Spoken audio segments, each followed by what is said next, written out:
They are pure because of the emptiness to them. In his eyes there is nothing. Not a sparkle of hope, nothing, only emptiness that has absorbed the best in him. Now there is a sparkle in his eyes. The emptiness has been eclipsed against the backdrop of endless rage. He is ready to destroy everything and everyone in front of him. John slaps his cold hand on his leg as if there was something there. John's behavior is very strange, since he was already lowering Clint's pants, and now he is touching his bare leg for no reason. Clint was shocked. He was in a very awkward situation. His face immediately changed to one of incredulity. John pointed out that he caught a mosquito on his leg. Clint probably wouldn't like this, and he definitely wouldn't consider such actions normal. As expected, Clint is furious. He definitely doesn't like such closeness, and even more so such impudence. John's gaze seemed to sense something, as if a sixth sense suddenly made him nervous. He looked back, since for a long time they had not explored what was going on in the cave, since their enemies were also located there. Clint was intrigued by John's words, since it was indeed too quiet and Tim had not made any sounds for a long time. Everything becomes clearer in John's gaze. He feels something bad, but it's probably already too late, since a lot of time has already passed. It can't be. The bus disappeared into nowhere. This all says one thing, yet Tim got free, which doesn't bring any good news. John grabbed Clint's hand and slammed it harshly into the ground, as if he himself had become an enemy in a matter of seconds. Clint's entire palm continues to bleed scarlet blood. It is unknown why he needed Clint's blood, that he decided to wound him at the most unexpected moment. John smears Clint's hand on his face, asking him to lend him some of his blood. The bus is already rushing at full speed. Stones and dust are flying in different directions from the incredible speed that the bus has developed. Tim's gang kidnapped John's sister, and apparently she was not the only one who fell into the clutches of the insatiable Tim. And so it turned out, Alice was also stolen by them, and they are already beginning to tie her to the seat. Six at the wheel tells Tim not to worry about John, since they have already gone far, far from the cave, and it is unlikely that anyone will catch up with them. Tim silently listened to the words of his subordinate and continued to sit and not make a sound. They were able to start the engine of the half-destroyed bus, which is probably considered a great success for them. There are traces of ropes on Tim's wrists, as if he had been put in a stone bag for life, handcuffed, constricting his every movement, but he was able to get out by finding a loophole. Meg's screams pretty much pissed Tim off, and he even had to be distracted by her, since even his subordinate barked at her. Tim listened to the complaints of his six that the little one was constantly yelling and hinting that they should get rid of her, since they were sure that her brother would definitely not return. He looked to the side angrily, as if his hawk's gaze pierced the soul and made his victim shake in horror. Tim, for some unknown reason, approached Alice. What did he want to do, because he had seen a lot over time and would definitely not be merciful to her. He looked up at her, piercing her with his sharp gaze, as if devouring her from the inside with his pressure. She doesn't care about this at all. She behaves as usual. Nothing puts pressure on her, and she doesn't feel its pressure on herself in any way. Her gaze turned out to be stronger. Her fearlessness won in the fight with him, as if a lion and a panther met their gazes. Neither of them knows who is capable of what, but the panther turned out to be stronger with its charisma.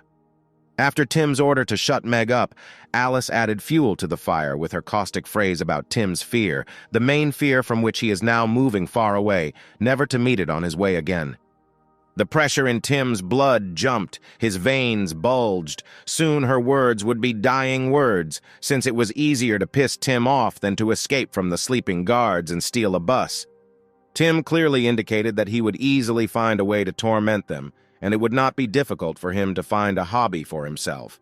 And he would not care whether she was a little girl or a lady once loved with all her heart. Suddenly, Tim makes a strong slap in the face to Meg, and he definitely won't get well from John after this. He will pay for his impudence.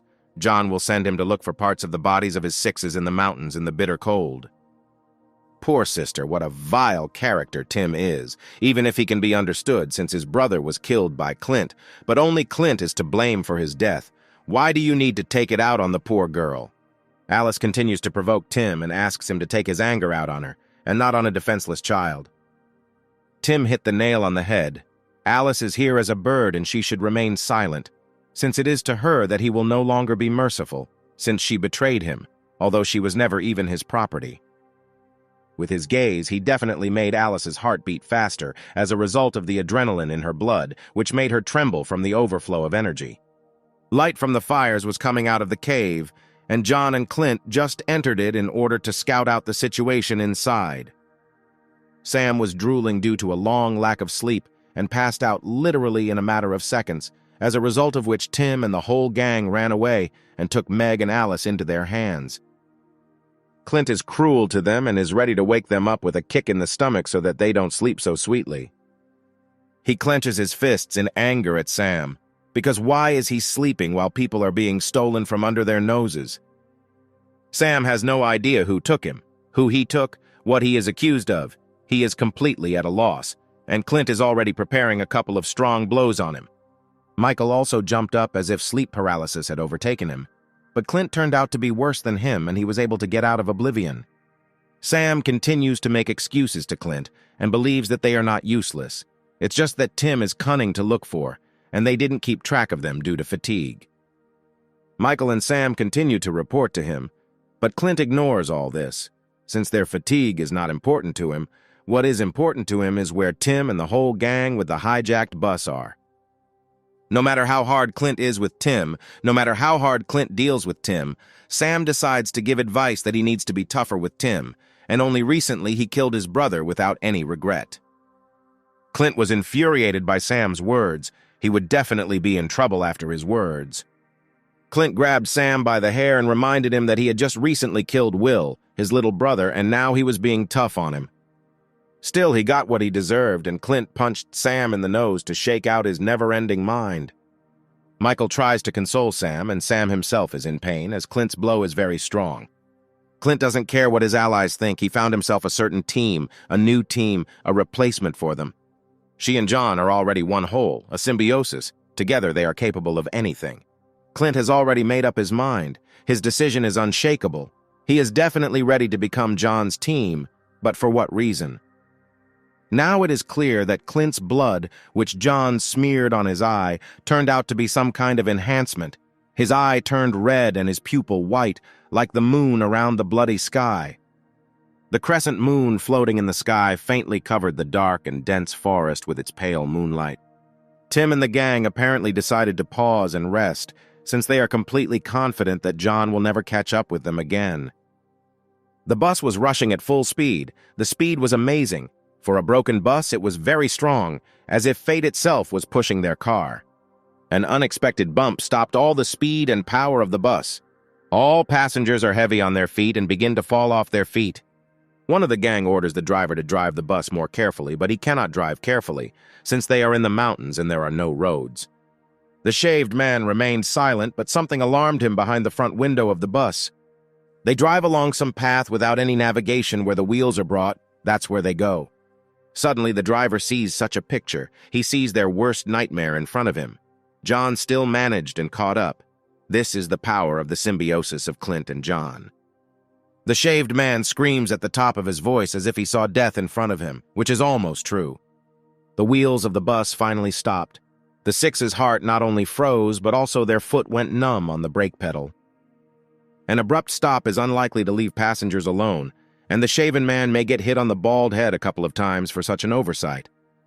Tim approached the Six and began to be indignant at what made him stop so suddenly. The shaved man is breathing very heavily, since their main enemy was in front of his eyes. Just one sight terrified him. Even Tim is not so scared. Six says that he was stopped by the silhouette of a familiar dead man. John showed up for just a moment and already stopped an entire bus. Tim was shocked by the news from the Six. He was very scared. The possibility of John catching up with them did not even creep into his thoughts. He could not imagine this in any of the variations of further events. He still can't believe it, because it's hard to imagine even in a dream. Before Tim's eyes, the bushes rustled strangely, something that definitely should have kicked his heart into his boots. Meg's cheek is very red. She's trying hard to call him. It is unknown how strong Tim's blow was. She doesn't have time to scream when the fat man covers her mouth, but she still tries to mutter at least something. The fat man shouts to the shaved man to hurry up, start the engine, and drive into the very distance. Suddenly, the glass breaks and its fragments have already pierced the fat man's face, which does not have any good consequences for him.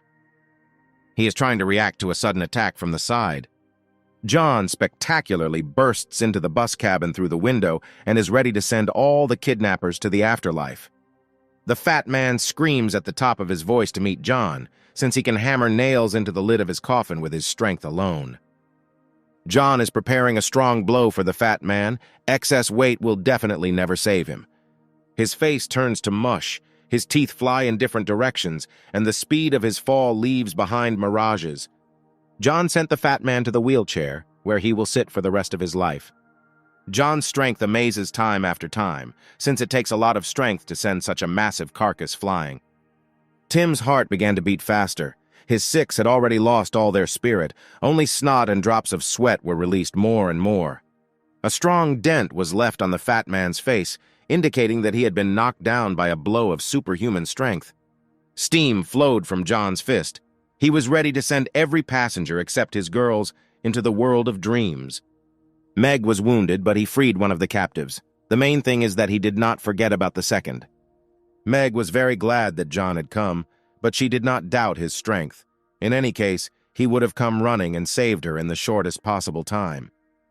He sat her down on the seat and asked about her cheek, what happened to it while he was not around. Meg is such a strong girl that she even endured a blow from an adult man and remained just as kind and sweet. Tim still managed to capture Alice, which is very bad for John, since she is one of the best hostages for John to intimidate.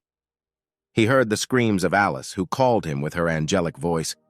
Tim put that same shard of glass to the delicate skin of Alice's neck and began to threaten that he would kill her if John came even one step closer. John is not so far away. He only needs to make one jerk in their direction, and he is not a survivor, but he will not risk his beloved. She is calm even at a moment when she is on the blade of a knife, when there is a shard of glass at her neck. Tim knows how to threaten his opponents. It's not for nothing that he took them with him. John remained silent once again. It was with him that he was not so talkative. He breathed a sigh of relief, preparing to talk with his longtime abuser. John began his dialogue with Tim and decided to mention that Meg told him that he cut off Alice's leg to save her. But what's strange is that he's the one who's now putting a shard of glass to her neck. Meg silently sits in her place and eagerly awaits the end of the brawl. John was sure that Tim was a bastard, but he was also sure that even he would have something he wanted to protect. But again, he was disappointed. John stepped on Tim's heels with every step, which he definitely shouldn't do. Tim pointed out that it would be better for John not to come closer as he continued to interpret his speech. John asks the question over and over again why Tim threatens to kill the one he loved and protected. The fragment is getting closer to Alice, and Tim continues to yell so that John finally understands that there is no need to move one step closer. The shrapnel had already pierced her skin, and a small stream of blood flowed down her neck, which meant that Tim was serious. Meg instantly became worried about Alice and screamed loudly so that Tim would not lay a finger on her. John is very angry. He clenches his teeth and could have done at least something, rushed into battle without delay. Tim put the fragment to his neck and decided to tell him why he was doing this, the motive for his actions. From birth, he was a spoiled child. He had everything, and now he just wants everything at once. Tim's words startle his sixes, but they understand that it is better for them to remain silent. On the one hand, Tim could dominate and take the desired girl, but John, in his opinion, is a bug who stood in his way. He continues to mock John because he considers his way of thinking stupid, and he himself is arrogant and a complete scoundrel. He points out that John can protect her if he can, and if not, he can destroy her. John realized that there would be no meaningful conversation with him. They would always be fire and water for each other. They had nothing in common, like two boots of a pair, but both looked in different directions. Alice suddenly grabbed Tim's hand as if she was planning something. She turned in him, which greatly alarmed Tim himself, since he could not have expected this. She told him over and over again that she always hated arrogant people like Tim. These words made Tim very angry, and he was ready to plunge this fragment into her, making the deepest wound in her entire life. She also pointed out that she and John had not seen each other for a long time, and he had probably forgotten what a fighting woman she was, that she could put down a crowd of the dead with a swing of her blade. John said her name, not understanding what she meant. She smiled sweetly and decided to remind him of everything through her actions. The cute look instantly changed to the one that killers use before killing, when they show their determination to kill the enemy. Tim was very surprised since he had not seen Alice in anger for a long time. She says that she herself is able to stand up for herself. At the same time, she sticks her fingers into Tim's old wound, from which screams, and attempts are heard from his mouth. She jumped up on one leg, even better than some with a pair of healthy legs. Even if her loved one came to save her, she is not at all a weak flower to wait for protection from him. She herself will put Tim down in a couple of snaps of her fingers. John was incredibly surprised, although he had already seen her abilities, but even so, his jaw hung, and he couldn't say a word. Tim's legs are already falling along with him, which means that Alice defeated Tim in an instant. Divinely beautiful and strong, like a Valkyrie capable of defeating hundreds of warriors and fluttering like a butterfly and stinging like a bee. Tim will definitely not go to heaven for warriors as he lost to our beauty in a one-on-one battle. Once again, the spoiled boy lost the battle between John and Alice. She reigned on him like on a throne. Now you can hang his head on the wall like a pedestal of honor. She is breathing heavily after such a battle, since she has not practiced for a long time, and problems with her leg did not give her the opportunity to train. Tim misunderstood when she couldn't answer him sooner.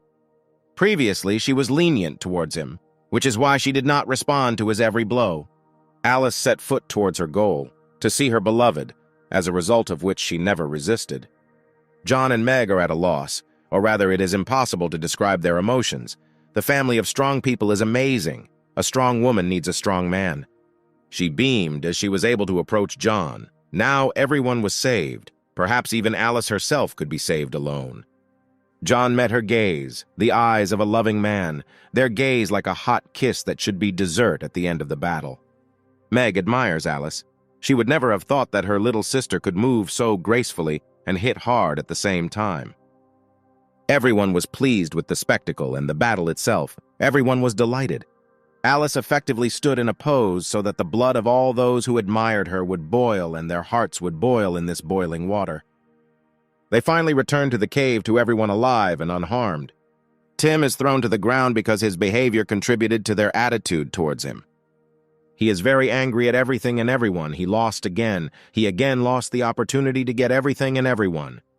Michael decided to ask what about Tim, what he would do with him. Clint angrily pulled out a knife and said that he would kill him in the very near future. Clint is very angry with Tim's gang because even when they spared them for their own benefit, Tim still found the strength to hijack a bus and kidnap the girls. Tim is even more frightened, as if not an ordinary knife blade is rushing at him, but a large guillotine blade, as if the executioner is already ready to cut off the head of the judge. John again decided to spare Tim. It is unknown whether this is a mistake or he knows the use of him. Clint was puzzled by why John decided to forgive Tim and the whole gang, because they were the ones who stole his girls. It turns out that John needed Clint to tell him about a certain City B before killing him, the same suitcase that was stolen from Clint by Tim, but still Clint was able to take it from Tim. What is he hiding? There are many secrets in it, and this is obvious. John looks with interest at the secret suitcase, which contains something he needs. Clint, opening the case, says that this is a treasure chest that contains everything John needs. He easily snaps open the suitcase, which closes with strong latches to hide the contents. Not everything is so important there. Ordinary things soared into the skies, including even strange things for a boy. Clint is definitely unhappy that he decided to open his case in front of him, since he could not have expected such an eruption of things. John's head also suffered from the sudden attack of the suitcase. Even the suitcase dared to attack the sentient zombie. John is at a loss. He can't understand why Clint needs so many unnecessary things, sometimes even children's ones. Clint is very embarrassed. He couldn't expect this, and he has to justify it by saying that every person can have all these things, and sometimes you can find even worse ones than him. He again rummages through his things in order to find something important there that worries John so much and what he so wants to know about. Incredibly, he pulled out the radio, and apparently, she will be the one who will tell everything in City B. Clint turned on the radio and began to switch it, but in response, she only hissed. He connected to the station of City B, and she finally announced that everyone who hears this message should hurry to the city, since they have a lot of space and goods. John was intrigued by the message and wondered if it was true that they could be protected there, or if it was a trap. Everyone was surprised or glad, since in City B it would be possible to accommodate up to 20,000 people, but still they received this message about a month ago, which could refute the relevance of the information. He abruptly throws the radio at John and says that the radio is old and it's quite hard to hear anything on it. John catches his feed, continuing, listening to all the information about the radio from Clint. John turns out to be an expert in old radios, as he even knows that older models do not have sound recordings, which confirms its age. John is haunted by the question of what binds Clint and Tim together, what constitutes their connection, what is it based on. Clint didn't immediately understand who John was talking about, who he managed to unite him with. Clint pointed at Tim and hit the nail on the head because there was no connection between them.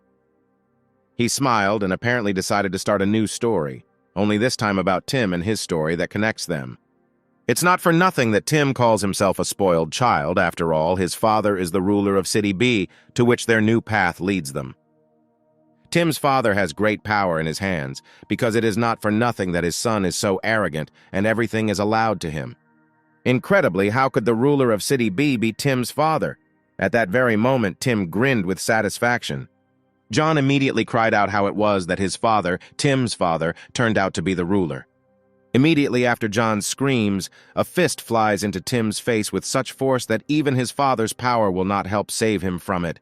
How senseless is the power that he had.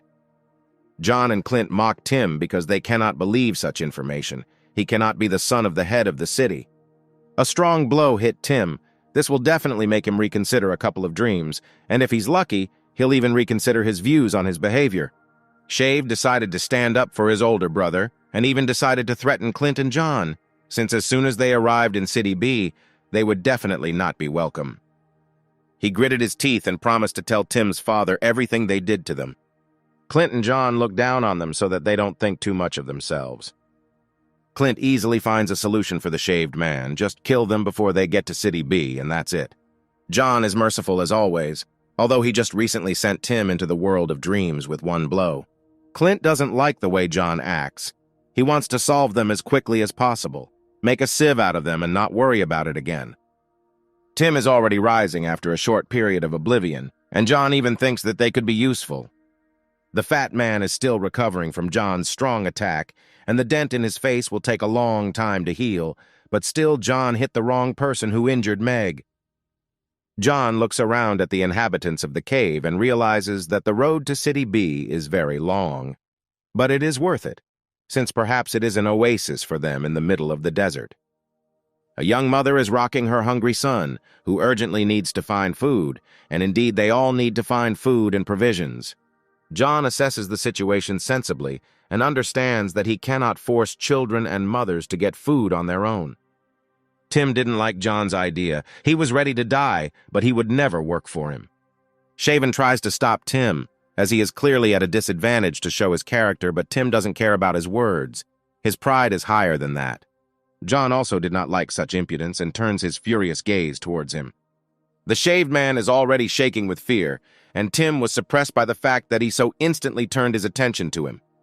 John had already gathered his fingers into a fist, and with every step he was getting closer and closer to Tim. He looked down at him contemptuously and asked him if he couldn't wait to die, if he wanted it. Tim continues to defy Jonah, saying that it is better to die than to wander at his feet for the rest of his days. John leaned towards him, which indicates that he was clearly in trouble, as he had made him very angry. He looked him straight in the eyes and asked him when he would die, how quickly it would happen.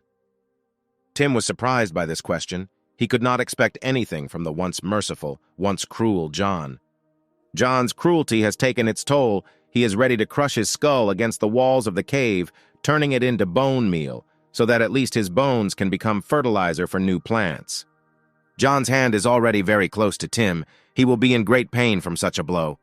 What will happen after such an attack on Tim? What will happen to Tim in the future? Does he have a future as John's main opponent?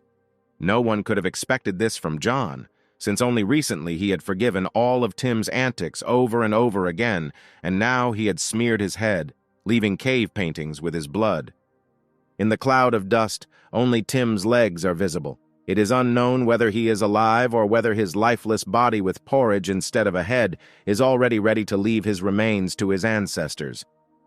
The shaven man began to cry over the death of their brother, since it was he who constantly protected them from all bad weather, no matter how ugly he was. Tim's screams came out of the clouds of dust, which meant only one thing. John spared him. Otherwise, there was no other way, since he simply could not miss. Tears of sadness gave way to tears of happiness. Shaven and the Sixes can no longer help but rejoice that their brother was reborn after death. Still, Tim is afraid of his death. Since he is shaking for himself the most, his life is most dear to him. The pupils constricted very much. He was very scared, as he was on the verge of death. His whole life flashed before him. It was like a rebirth or a second birthday for him. John stood up impressively and is preparing a second blow to teach Tim a lesson once again. Maybe right now Tim will be afraid of death. Now he will be afraid to look into her eyes. Tim feels like he's on a roller coaster, and every time he descends from the high part of it, he squeals like a little child. It's already the third descent for Tim, and he still doesn't understand that it's better to obey, and it's even better to be useful, otherwise death. When it comes to him, it must eventually dawn on his stupid head that his pride will only destroy him. And again a fist flies at him, like the scythe of death itself, it takes his life. But he is already running away from John's attack. What is he so afraid of? Before he said something completely different. Why not die for real? What is keeping him in this world? Tim collapses and falls towards his Sixes, who can only shout brother and brother. Another crack has spread in the cave, and John is so strong that he cracks the walls like an eggshell. John explains that Tim does not understand what death is at all. He even wonders how insidious it can be. Tim thinks that he is the most fearless and can easily fight her, but this is definitely not the case. John even tries to teach his enemies what they lack. He even tries to teach stupid Tim. Real death acts very insidiously. It silently waits for the moment when you stop expecting it. And it attacks suddenly when you don't even have time to grieve. That's how terrible it is. Death overtakes everyone, and everyone's path will end at different times. One person's path is full of thorns, another's is full of wealth, but the end is the same for everyone. A rope, soap, a stool. Everything that you can admire forever is torn to pieces before your eyes, and death is to blame for everything. He grabs Tim by the shoulder, which scares him even more. Tim is not afraid of death, because he considers it a moment, but he knows nothing, and John is not the last in matters of death, and like no one else, knows everything about it. John realizes that Tim doesn't care at all about his words. He turns away from him and leaves. Even if he is not patient, he makes a promise that he will not beat him to death. For John, there is not much joy in his life, but he enjoys it sincerely. He does not demand more, as he will end up losing it all to a greater extent. He understands that Tim will not give them peace and decided to send the girls to sleep on the bus, keeping an eye on them. Meg is very happy about this news, since her brother hasn't put her to bed for a long time. All the inhabitants of the cave watch as John silently leaves with his girls. Even Leo was frightened by John's speech and kept it quiet until he was far away from them. Clint orders Leo to shut up. It is unknown why he is doing this to Leo, but for him it is strange. It turns out that Clint admires John with all his heart for his reasonableness and toughness. Clint's admiration was stopped by a certain voice that came from behind him. Tim isn't Tim if he doesn't remain silent and try to turn the crowd against John. Tim says that John is playing giveaway with everyone, but in fact he is waiting for the moment to kill everyone. After such a disgrace, his own blood has only just dried, and he is already preparing his Protestant speech. Clint liked Tim's speech, or rather, he was very tired of it. Clint was impressed by Tim's persistence and fearlessness. John was right. He couldn't care less. He thinks Tim is a dog who just can't shut up, and he's just one of a kind. Who does Tim think he is, when Clint is considered the boss here, and he gives him a slap in the face similar to the slap in the face that Tim gave Meg? Clint sends Tim to the corner for punishment, but he's not a kid anymore, so he still needs to throw a kick to hurry up to his corner. The little sister splashes in the cold, truly sincerely enjoying every second of her pampering. She notices the beauty that the river reflects, the moon and stars that fall behind the reflection of the river. Meg calls her friend Alice to show her endless joy. Alice takes care of her so that she is more careful, and she actually behaves like a real mother. Meg, in response, expresses her consent, but there is no limit to her childish pranks. It is impossible for her to set boundaries. The friend smiles sweetly back, waving at her in greeting. John was silent, and this somehow bothered Alice that she decided to examine him in detail. She thanked him for which he never understood. He was left confused with just one thank you, as he couldn't have expected such frankness so suddenly. Now everything is clear. She thanked him for the fact that John was looking for her and eventually found her. Wasn't it fate, even after such gratitude? She herself shone brighter than the moon in the sky. Finally, a bright smile appeared on John. At first he was confused, but his chest became warmer because of the pleasant words of such a beauty. John has something hidden in his pocket and is trying to find it so he can show it to Alice. "What is this?" It shocked Alice greatly. She was very confused, as if he had taken out a wedding ring. This is the same bandage that Alice had on before the apocalypse, which was stolen from her by a zombie, and John carefully kept it, as if it was leading him to her, like a guiding star leading him to the north. After waking up, the first thing that caught his eye was a bandage that was eerily similar to Alice's bandage. Maybe it was then that he began to have hope of saving her. John, without any regret, snatches the bandage from the bloodthirsty mouth of the dead man, not giving him a chance to survive. Still, he was wounded by the news that visited his head. He could not believe that his loved one could so easily pass away without leaving a trace behind. Later, one of the survivors made it clear that John was definitely no longer a human, and indeed a zombie. He was something in between, a zombie with a human mind. His soul was divided into two parts, a dead man who had the mind of a man and a man with the power of a real dead man. His life was divided into before and after. His despair knew no bounds. He tightly clutched the bandage to get rid of such thoughts. John is not pleased to admit that fate has awarded him such an opportunity to survive.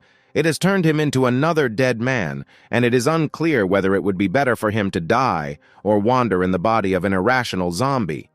Alice puts her hand on his strong shoulder, trying to reassure him in every possible way.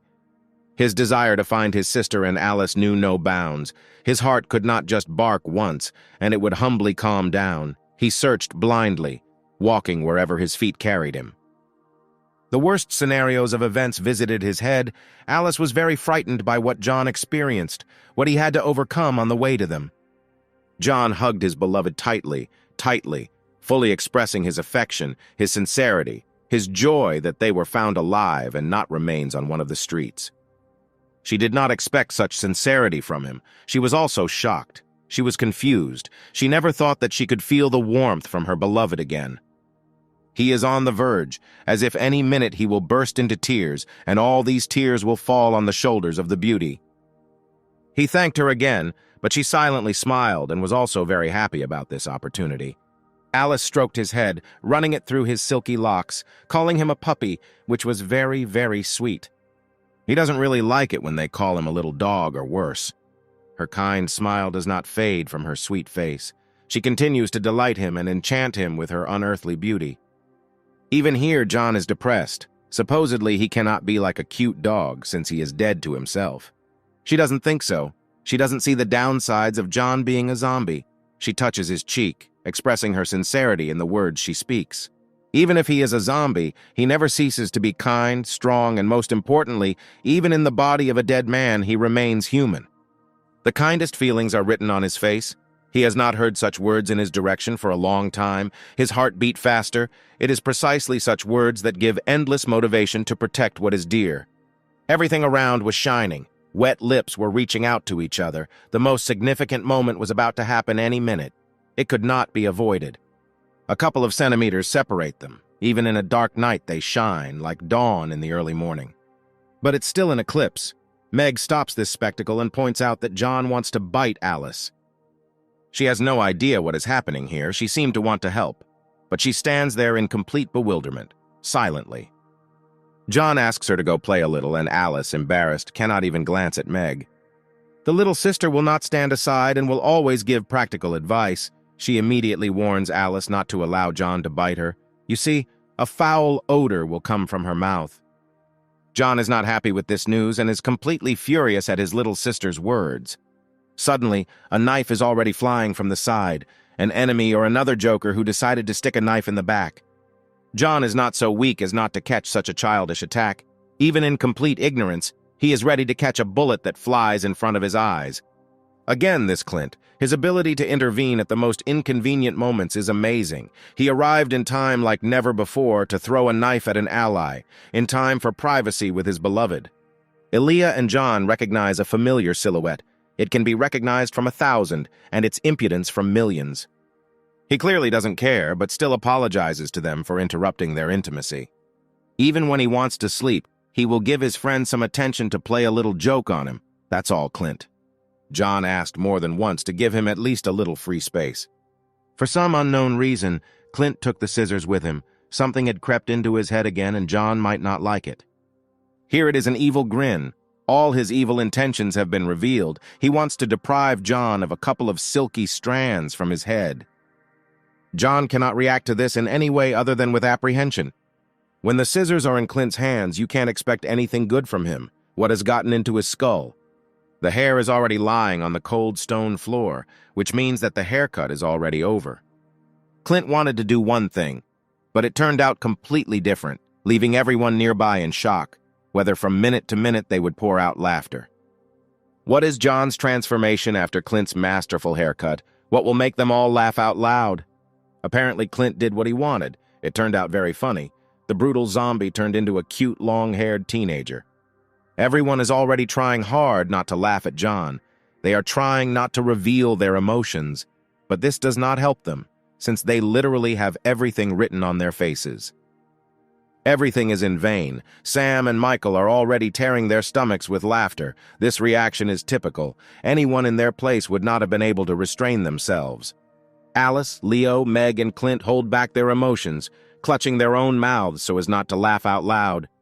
Since he received only ridicule from his friends, he can only admire himself in the reflection of the river. What is going on in his head? What did Clint do? Clint is not a master hairdresser. He is a master at ridicule. He has a talent for this. Even John himself laughed. What an irony. Clint is very strong in this type of activity. John turns towards Clint, who is definitely not going to get well soon. And Clint had already prepared a camera to capture such a moment in order to visit the phone gallery in the future and be at that very time with the warmest moments that decades later would give warm emotions. As expected, John doesn't like sneaky photos and instantly reacts with a hard slap to the face. The walls of the cave are covered with the warm light of the flames of the fires. But the cozy atmosphere is undermined by bad news. One of the inhabitants of the cave is sick. He is clearly unwell and needs urgent help. He is very unwell. Can he still be helped, and as soon as possible? Otherwise it will be too late to help him. Everyone around is wary of it, which a sick person might throw out, since such symptoms can only indicate one thing. Hunger is to blame, but he himself is also to blame. These symptoms are similar to the symptoms of someone who has eaten the meat of the dead, or rather someone who has not eaten it for a long time. All his strength was gone. He fell on the cold floor, but he couldn't die. Still, everyone adheres to the idea that the man died. It is no longer possible to save him. Tim was frightened by this. The theory about the absorption of zombies turned out to be true. These are the symptoms after his experiments on people. He feels guilty before him, or is it just fear? Shaved speaks precisely of the consequences that resulted from eating zombies. Zombie meat kills in any case. It doesn't care that the consumer has stopped eating it. It won't make him its slave. It will just kill him. That's how harshly the virus treats people. Leo soaks a rag in water and says that zombie meat should under no circumstances be consumed as food. It certainly won't lead to anything good. Even those who did not become zombies after being absorbed by zombies did not become zombies will die in the future without any obstacles. Many people have already become victims of Tim's insidious experiments, but now he will be in trouble. No one will take his side. There are many people in the cave who have at least once tasted zombie meat, and this scares them, plunged them into fear. The worst thing about this food is that it is addictive, and for good reason. Since everyone enjoys it as if they had never eaten anything tastier, they plunge into ecstasy, as if under the most powerful drug. Anyone who receives a certain level of toxins will die or become a zombie. It's only a matter of time, and such information is terrifying, because no one even felt the consequences after such meals. Someone is already scratching the back of their head. What could be creating such an itch? It can't be where everyone around them was looking when they are already rotting alive and turning into dead people, and the skin under their hair has already darkened and resembles the skin of a zombie. What did they all hope for when they fed on the dead, or their brains were controlled by a foul odor that enslaved their minds? The screamer began to call out to everyone in fear in order to identify the next madman who was trying zombie meat. Everyone passed the screamer test, yet most of the inhabitants of the cave have already tried zombie meat, and without quick decision-making, everything can only get worse and lead to tragedy. Finally, Tim himself understands that the situation is heating up and soon accusations will fly at him, which suggests that nothing good will come for him. Everyone in the cave is like a Trojan horse. Some take zombie meat with them, some have no meat, but they become zombies. Even one sick person can infect everyone in the cave. It's strange, but Clint is happy that the situation is heating up. But Michael is not happy that there are so many sick people. Clint thinks sensibly, but not fairly. He believes that there is no other way than to leave everyone in the wake of fate, to hope for fate, only to leave everyone here to certain death. Clint has already made up his mind. His decision may be wavered, but in the future he will always find a reason to get rid of unnecessary people. Clint does not hold his people. He waves his arms and indicates that everyone should collect their things. They separate. He is already looking for a candidate for the position of leader in order to give all the patience to him, since our boy is not going to bother with solving the problem. He rests against the strong chest of John, who has already arrived and just in time to start solving the problem and not leaving everyone here. Clint didn't like who he bumped into. Any collision at all would have led him to such a reaction. John despises Clint for this way of solving problems, even humiliates him a little for such cowardice, since the commander is the last one to flee the ship, nothing else. Clint doesn't like this kind of impudence. He's furious because he didn't expect his friend to stand up to him. John understands the difficulty of the situation. Most of them ate zombie meat, and if he took responsibility for leading them, let him take it only on himself. Clint can only rub his nose and remain silent in response to John, since he is truly wrong. Most of those caught trying to eat zombie meat turned out to be alive, and this is real happiness, since many were transformed into zombies instantly. John clearly wants to override Clint's decision, since John's conscience is much clearer than Clint's. John believes that Clint has no right to leave those people alone. He must help them, even if they are useless in the future. Clint is only concerned with the visual component of John.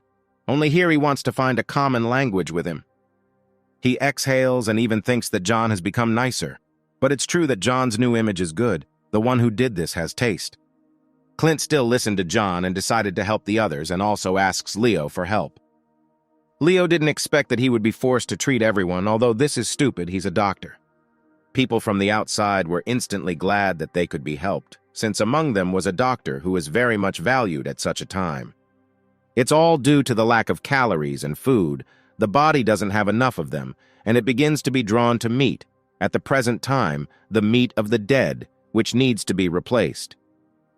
John adjusts his glasses and understands that to maintain life he needs to bring animal meat, which is quite difficult to find at this time.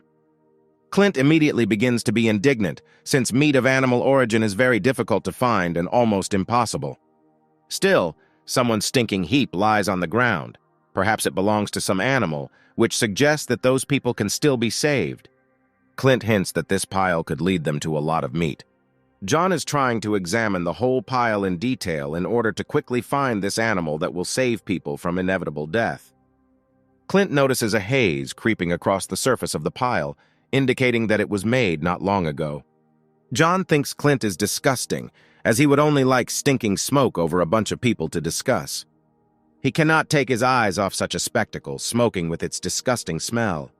Clint understands that the chances of finding the animal in such a large forest will be difficult, even impossible.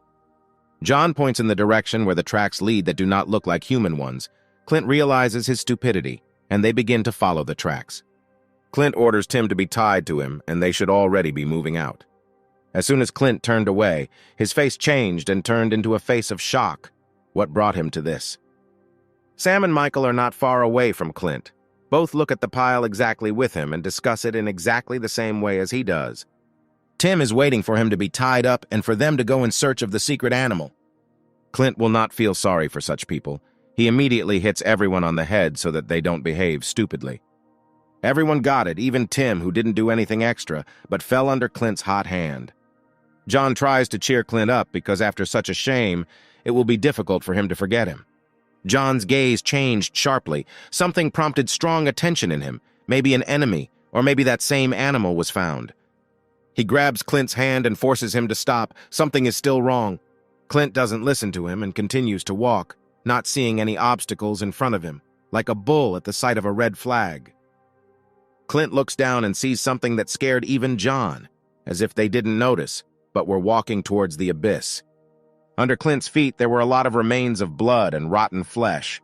Not that a crowd of zombies had already been here. This whole picture shocked everyone. Something incredibly vile fell under their feet, something that did not bode well.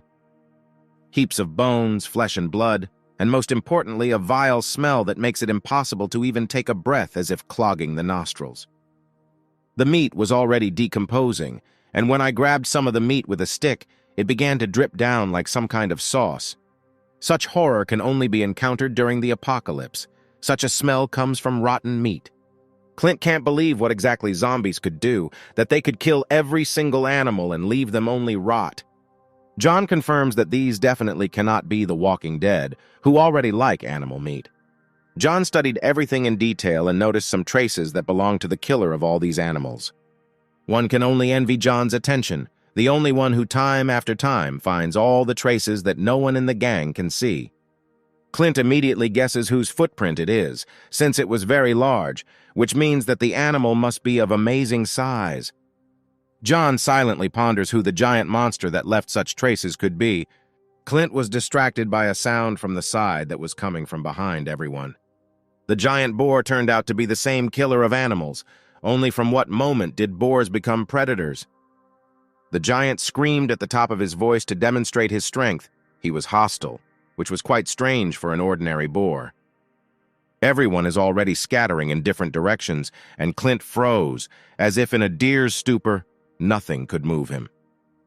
A strong stench came from the hungry monster, which confirms the boar's involvement in devouring those animals. Clint can only stand in front of the monster and silently look at it. There is no way to even run away, since it is already late. He puffs out his cheeks, and John grabs him by the collar and tries to save him from the boar attack. John is still not a weakling, and easily saves Clint from a rushing boar, as if he stopped a train in motion with his own strength. The boar could not have expected such strength from a dead man, but John gives him a strong kick so that he runs off in fear in search of truffles. Clint is already so sick from all the stench that all the food is coming out. John is annoyed by Clint's carelessness and sends him flying to keep him out of the way and underfoot. Clint already felt the ground with his whole body. John threw him to the side quite hard. Clint can only crawl and complain that John abandoned him while he spits out the remaining pieces of food. Everyone is in a hurry to escape from the boar so as not to get hit, and also so as not to get underfoot again and not get in the way. During the battle, John even manages to be indignant while he is attacked by a giant zombie boar that has eaten all the animals in the area. Clint didn't like the way he behaved in the battle, lost his vigilance, and also released a stream of food at his friend. Clint, warning John about the danger from behind, screams as if he would tear his ligaments any minute. John sharply glances at the enemy and prepares for his attack, which will clearly not be weak. Our hero catches the entire blow with his chest like a real man, but such an attitude towards battle cannot lead to anything good. They rush towards Clint. Will he again stand and just watch the battle from the sidelines and expose himself to blows? John felt all the mighty power of the wild boar. Such animals cannot be found in any zoo during the day with fire. For Clint, everything worked out fine. The boar and John flew past at high speed. If Clint had been in their way, he would have already been razed to the ground. The boar slammed John right into the tree. The boar's strength is also impressive. This is the highest degree of evolution. John cannot answer the giant boar since he is definitely not weak and is ready to fight to the death until the death of his opponent. He takes advantage of the situation and prepares to bite John's head off, opening his large mouth wide. John is not a weakling and easily grabs the boar by the tusks. The boar's mouth will only close when it dies at John's hands. Clint won't stand by when a giant zombie boar tries to devour his friend. He grabs the sheath to pull out the knife and jumps towards the boar to wound it in its weakest place. Clint takes the handle of the knife, prepares it for a large boar carcass, but this will probably not be enough. Clint is already rapidly flying towards the boar and makes a strong swing with his knife to deliver the strongest blow possible. The knife easily entered the boar's carcass, and it is unknown whether it hurt him at all or whether he felt anything. Still, the boar was unpleasant and even painful. He growled strongly at them, revealing his displeasure. John is trying to take care of Clint, but he himself is in much greater danger, even mortal. Clint points out that he should worry about himself and help himself first. He wounds his hand with a knife in order to share his blood with John, so that it will increase his strength significantly. Clint throws a little of his blood at him and says that even after becoming a zombie, John will not cease to be truly human. A drop of blood is almost reaching John. Such an enhancement for him only from a drop of human blood. An incredible ability. John's eye lights up with its own unique flame, as if such a flame burns the soul from the inside, covering the victim with eternal fire. Clint takes John on a bet and forces him to defeat this pig rather than stand in a corner.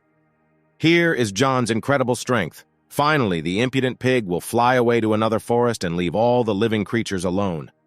Clint and the boar are already turning over. The size of the boar is amazing. A couple of truffles, which he will find in the thicket of the forest with his keen sense of smell, will not be enough for such a boar. John's strength is also amazing. One kick to the pig's neck made it stand on its hind hooves and spit blood. Clint is already loudly asking John for help so that he can quickly save him from such a death. John is already jumping from his seat and heading towards the boar, since the battle is definitely not over yet, and he still has to help Clint. He grabs the animal's tusk and directs its fall in the opposite direction. Still, he wants to deliver a decisive blow to the head and jumps on it. He conquered the giant creature. Now all that remains is to send it to animal paradise so that it no longer eats animals in the area and does not kill all strangers in sight. John helps Clint and grabs his hand. Here he is, our savior, a dead man and a man, a hero. Clint holds on to John with all his strength and tries to climb onto the boar's head in order to at least get out of the battle alive. John asks Clint for help while he can move and continue fighting. Clint has not yet fully woken up, and they are already asking him to give him a stick, like a dog who will humbly obey and give him that same stick. Clint notices that stick and moves his gaze and himself to grab it. He deftly, holding John's hand, snatches the stick from the ground and prepares to hand it to him. He throws it to John. It is already flying straight into his hands to finally finish off this giant creature and clear the world of yet another zombie. The stick is already in his hands, which means John only has to plunge it into the creature's head and send it to the guardian of the scales. Incredibly, John throws Clint's head to the ground for the second time during the battle. For him, this is a personal record. This requires hefty strength, since not everyone can throw friends away. The frightening creature screams at the top of its voice in pain. Apparently, it doesn't have long to live, or rather, life has already left it.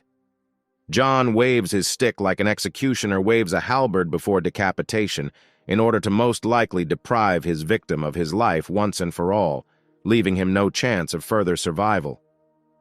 The stick went very deep. The monster has no choice but to leave this world and leave behind only his horns and legs. The animal's eyes rolled back.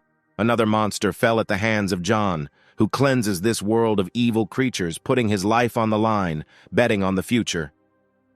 He took the tip of the stick out of the pig, as if taking out a holy sword from a stone that had been lying there for hundreds of years, waiting for the worthy, sending it to another world.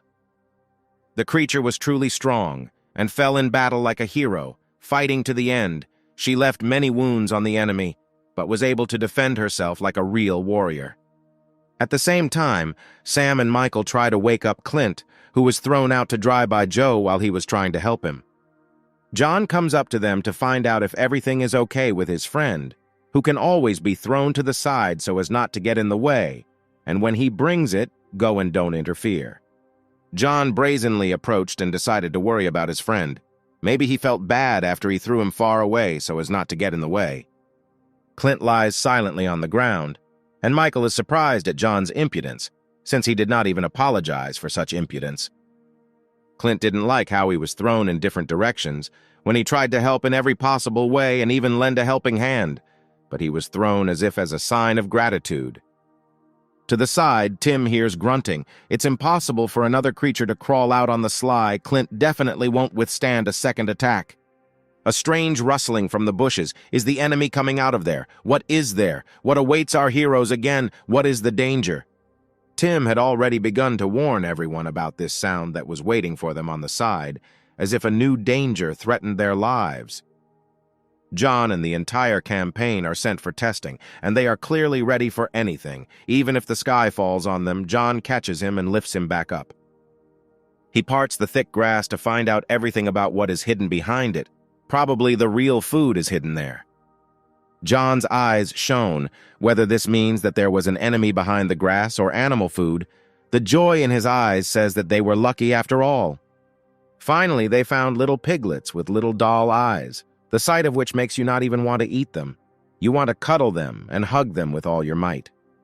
They found a treasure hidden by a creature that retained its maternal instinct, helping to protect its children. John lowered his eyes because they killed the mother of those boars, who defended her boars with all her might, and they unknowingly killed their only protector. Sam showed his sympathy for the boar and his kids, who were left alone and will soon go into the soup to cure people. He understands that everything has its price and sometimes no one pays off. Clint was wounded right in the heart, since even a boar has a maternal instinct, but even his mother did not have it. Even a boar fought to the death for his children, and his mother allowed all the worst things to happen. Sam shed tears after Clint's words because their mistake cost 5 lives, 4 of which could continue to live and give birth. The only fate that awaits the wild boars is boiled broth, which will be a medicine for useless people. Everything immediately flew into the soup with pork. The fragrant smell filled the entire cave. Enchanting with its aroma, the broth was saturated with the taste of the animal, which it would still be a pity to eat. The inhabitants of the cave are already wiping their drool to try the meat of real animals for a long time, and not the toxic meat of the dead. Clint, before starting to eat, prays and thanks the Lord for the opportunity to taste such food. Sam can't stop his tears. Even Michael can't calm him down. It hurt our guy's feelings so much. All the madmen are already starting to have discharge from their mouths because of the aromatic smell that comes from the cauldron of soup and spreads throughout the cave. Everyone is already rejoicing and celebrating. They will be able to survive. They will be able to continue to maintain their existence. The mother rejoices her sick son that they can be saved. The meat has arrived, and they only have to wait a little longer to recover from their addiction to the meat of the dead. John didn't forget about the girls and grabbed a couple of fruits for them to enjoy. And Meg actually loves fruits more than any meat, so she's very happy about her brother's attention. Tim and his gang sit with empty stomachs as such an aroma floats past their noses that intoxicates the mind much better than any medicine.